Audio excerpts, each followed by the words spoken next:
semuanya, selamat wayahkia ya dimanapun kalian berada.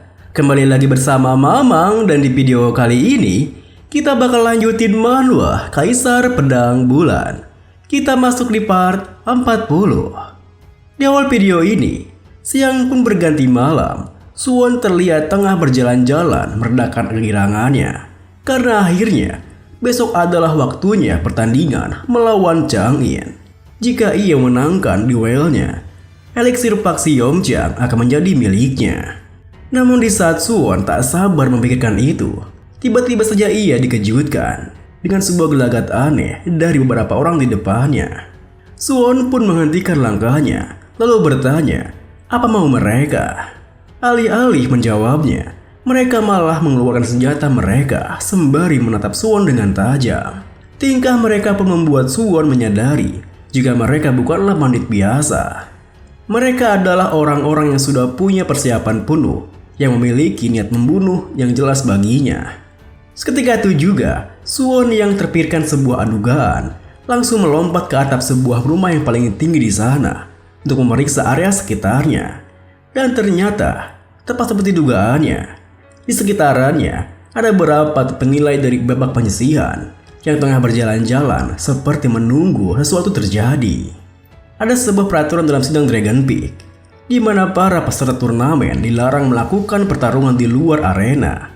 Peraturan itu dibuat bertujuan untuk mencegah perselisihan di antara para peserta. Tetapi itu mudah untuk dilanggar karena banyaknya celah. Dan saat itu Suwon berada di salah satu celah tersebut, di mana ada seseorang dari faksi ortodok yang membayar pembunuh untuk menyerang dirinya. Wajarnya, Suwon pasti akan melawan balik. Namun karena petarung aliansi Muri menjadi di sana, mereka pasti akan melaporkannya ke para atasan, lalu menyebabkan dirinya didiskualifikasi.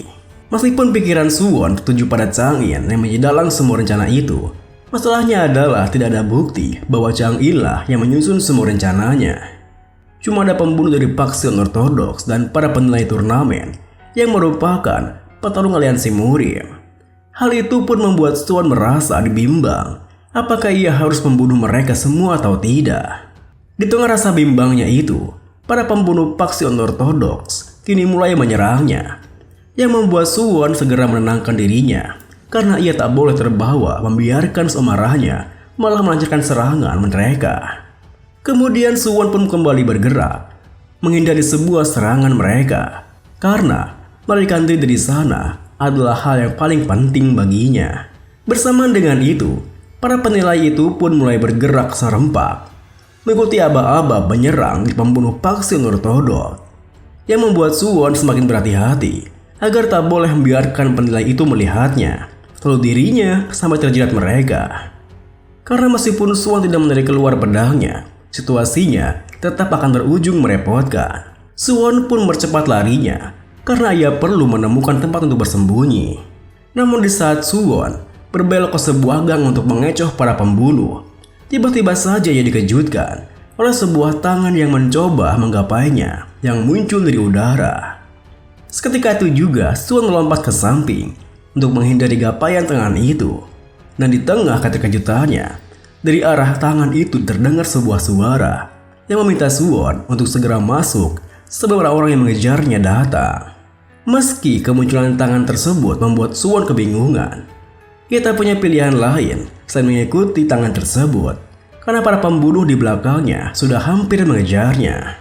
Sepersekian detik setelah Suwon masuk mengikuti tangan tersebut, para pembunuh yang mengejarnya pun tiba di sana. Namun mereka semua dibuat kebingungan karena mereka tak mendapati Suwon di sana. Di tengah kebingungan mereka, Suwon sendiri kini memasuki sebuah formasi tak kasat mata yang membuatnya tidak terlihat dari luar tetapi bisa melihat ke arah luar dari dalam. Hal itu juga berlaku bagi suara. Suara dari luar terdengar ke dalam, tetapi suara dari dalam tak terdengar keluar. Kemudian, pemilik formasi itu yang merupakan Jenderal Aliansi Muri mengatakan jika tampaknya Suwon telah terjebak dalam situasi yang cukup merepotkan. Mendengar hal itu, Suwon pun berbalik dan berterima kasih kepadanya atas bantuannya. Sang jenderal pun bertanya, dengan kemampuannya mengalahkan mereka bukanlah hal yang sulit, tapi kenapa Suwon tidak melakukannya? Alih-alih menjawabnya, Suwon yang merasa aneh dengan sikapnya yang seakan mengenalinya, malah balik bertanya, apakah ia mengenalnya. Sang jenderal mengatakan, mana mungkin ia tidak kenal orang baru di sedang Dragon Peak, yang merupakan salah satu kandidat yang diekspektasikan tinggi untuk menang. Mendengar hal itu, Suwon pun menjelaskan, bertarung di luar arena bisa berujung pendiskualifikasian, jadi ia tak bisa menaklukkan mereka. Sang jenderal yang merasa ada yang janggal kembali bertanya, bukankah menggunakan pedangnya untuk melindungi dirinya sendiri itu adalah sebuah pengecualian? Ia yakin ada aturan untuk itu, dan aliansi tidak akan sekaku itu.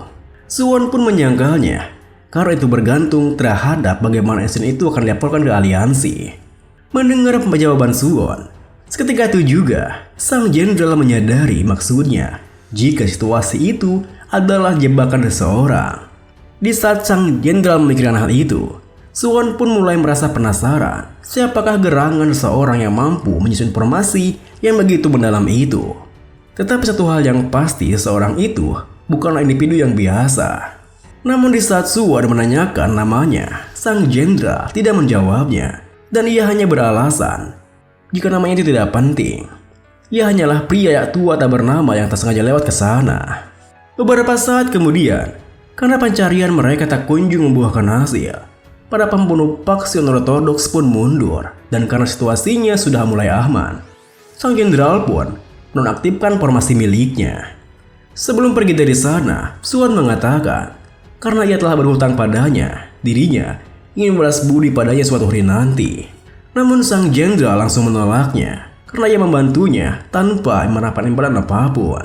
Dengan begitu, setelah berpamitan, Suwon pun pergi meninggalkan tempat itu. Kini, sang jenderal menatap kepergian Suwon dengan senyuman di wajahnya. Pertemuan itu pun membuatnya paham kenapa ketua aliansi sangat memandang tinggi dirinya. Ia bahkan tak menyangka jika Suwon dengan mudah menghindari teknik Golden Wave miliknya saat bersembunyi di dalam formasi. Tak habis pikir olehnya, bisa-bisanya Suwon meraih ranah setinggi itu di umur yang begitu muda. Mustahil baginya memprediksi seberapa jauh perkembangannya di masa depan nanti. Oleh karena itu, sang jenderal pun berniat mereka harus merekrutnya sebagai sekutu. Sementara itu, di sebuah kamar penginapan, terlihat Chang Yin yang begitu murka karena rencananya untuk menangkap Suwon kini telah gagal. Ia berpikir keras, bagaimana cara Suwon kabur dari pengepungan tersebut, karena kalau begini jadinya, bisa-bisa ia dipermalukan dalam duel esok hari. Ditambah lagi, sebagai murid utama Pak Xiong Chang, ia tak sudi dipermalukan oleh orang kampung rendahan semacam Suwon. Di tengah kemurkaannya, tiba-tiba saja ia dikejutkan oleh sebuah suara di belakangnya yang menawarkan bantuan padanya. Seketika itu juga, Chang Yin berbalik, di mana ternyata seseorang yang menawarkan bantuan itu adalah si teteh Blood Flower Witch. Melihat Chang Yin yang begitu terkejut, si mbak itu pun melangkah mendekat sembari meminta Chang Yin untuk tenang dan tidak usah sekaku itu, karena pria yang seperti itu kurang mempesona baginya. Meski awalnya Chang Yin begitu waspada kepada si mbak, aroma yang ia hirup ketika si mbak mendekat ke arahnya langsung membuatnya bertekuk lutut luluh di depannya. Si mbak pun berbisik padanya, kalau Chang Yin ingin membunuhnya, maka dengarkan saja perkataannya. Keesokan harinya, Chang Yin pun berhadapan dengan Suwon di arena turnamen sedang Dragon Peak. Sembari menunggu wasitnya memulai pertarungannya, Chang Yin pun mencoba memperpaksa Suwon dengan mengatakan, meskipun ia telah menyatu sampai sejauh ini, hari itu akan menjadi hari terakhirnya. Suwon pun balik mencemoohnya jika Chang Yin terlihat seperti belum tidur sekejap pun. Mungkinkah sebabnya itu adalah karena dirinya yang belum didiskualifikasi karena kecelakaan yang malang? Tentu saja, Chang Yin tak mau mengakuinya dan berhardik Suwon untuk menghentikan omong kosongnya. Meski begitu, Suwon tetap melanjutkannya karena Chang Yin telah menjadi cukup kasar dibanding saat mereka bertemu terakhir kali. Sebelumnya, Suwon merasa kalau Chang Yin setidaknya masih punya sedikit kesopanan. Chang Yin pun mulai mempermalukan emosinya, di mana ia mengacungkan pedangnya, menantang Suwon untuk mengeluarkan pedangnya juga. Dengan santainya Suwon mengatakan jika ia pikir dirinya tak perlu sampai mengeluarkan pedang miliknya. Mendengar hal itu, barulah Chang In merasa jika Suwon benar-benar ingin mengejeknya. Hingga Chang In pun langsung membuat kuda-kuda, lalu mengancam Suwon jika ia akan menyesali karena tidak mengeluarkan pedangnya. Melihat sikap Chang In yang termakan emosinya sendiri, Suwon pun menempelkan tinjunya, lalu tersenyum mengatakan, apanya yang menyesal? Tidak ada yang lebih memuaskan rasanya daripada tinjuan untuk benar-benar menikmati pertarungan itu. Kemudian, bersamaan dengan emosi Chang In yang memuncak, wasitnya pun memulai pertarungannya. Seketika itu juga, Chang In menerjang maju dengan tekniknya Sun Piercer Sword Dawn Spurs-like. Suwon pun dengan mudah menghindarinya, lalu menyerang balik menggunakan tinjunya yang dikombo dengan tendangan mutarnya. Meskipun serangan pertama masih bisa Chang In hindari di tempat, serangan kedua membuat Chang In harus melompat mundur untuk menghindarinya. Meski begitu, serangan Suwon kembali berlanjut. Ia langsung bergerak dengan cepat dan muncul tepat di depan Chang In. Tentu saja, serangan itu membuat Chang In terkejut dan karena ia tak bisa menghindarinya, Chang In pun mau tak mau harus menahan serangan tersebut. Akibatnya, Chang In pun terdorong mundur dan saat itu juga ia mengambil sesuatu. Meski jika ia gagal, setidaknya ia harus merebut salah satu tangannya. Dengan niatan seperti itu, setelah kembali menahan serangan Suwon, Chang In langsung bergerak menggunakan tekniknya Sun Piercer Sword Hoi Sansa. Namun meski Chang In telah menargetkan punggung Suwon, Suwon sendiri langsung bisa menebaknya, di mana ia berbalik dan mengadu ki pukulannya langsung. Untuk sesaat, kilatan petir muncul di sana yang membuat para penonton terdiam hening, saking terkejutnya dengan apa yang mereka lihat. Sepersekian detik kemudian, barulah mereka bersorak-sorai meneriakan keseruan yang mereka lihat.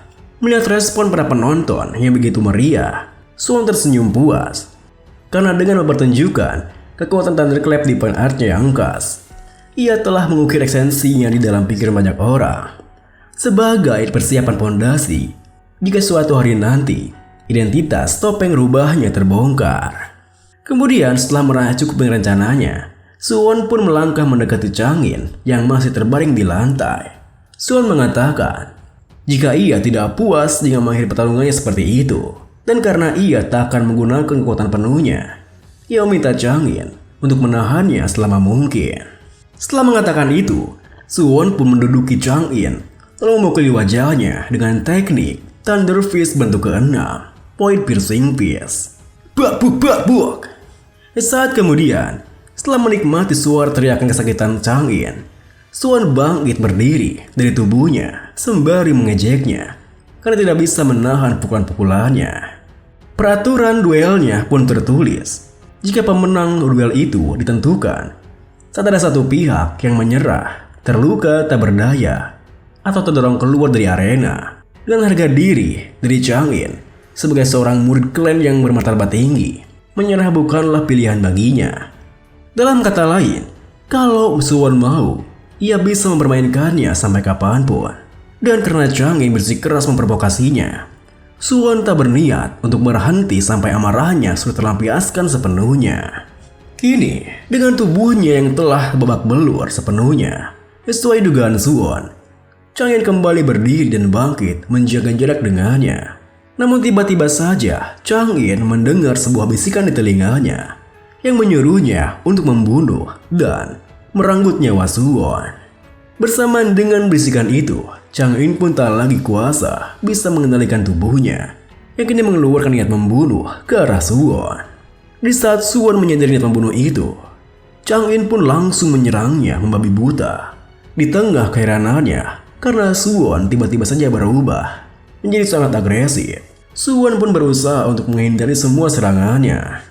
Namun gerakan Chang In yang tambah gesit karena menggunakan energi kehidupannya sendiri membuat Suwon kesulitan menghindari semua serangannya.